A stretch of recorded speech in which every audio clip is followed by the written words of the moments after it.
এই 8টি উপদেশ যদি আমি জীবনের প্রথম ভাগে শুনতাম এবং বুঝতে পারতাম, তাহলে আমার জীবনটা আরও অন্যরকম হতো। তো সেগুলো কি কি?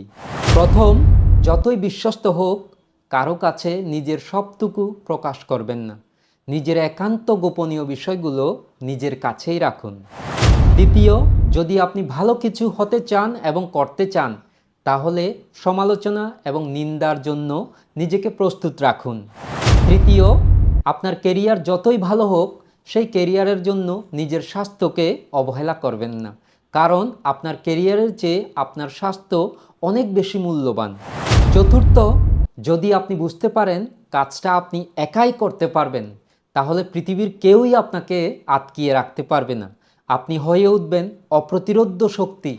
পঞ্চম, সব মানুষ আপনাকে পছন্দ করবে না, ভালোবাসবে না। এটা খুবই স্বাভাবিক একটা ব্যাপার, কারণ পৃথিবীর অধিকাংশ মানুষ নিজেকে নিজেই পছন্দ করে না।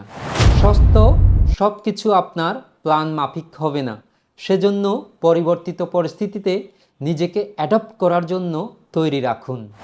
সপ্তম, জীবনে যাই ঘটুক না কেন, আপনার হাতে রয়েছে দুঃখকে বেছে নেওয়ার কিংবা সুখকে বেছে নেওয়ার, কিন্তু মনে রাখবেন দুঃখ কখনোই একটা অপশন হওয়া উচিত নয়।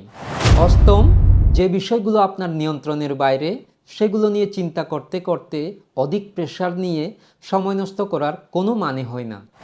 এই 8টি উপদেশ নিয়ে আপনি কি আমার সাথে একমত? কমেন্ট করে জানান। ভবতু সব্যমঙ্গলং।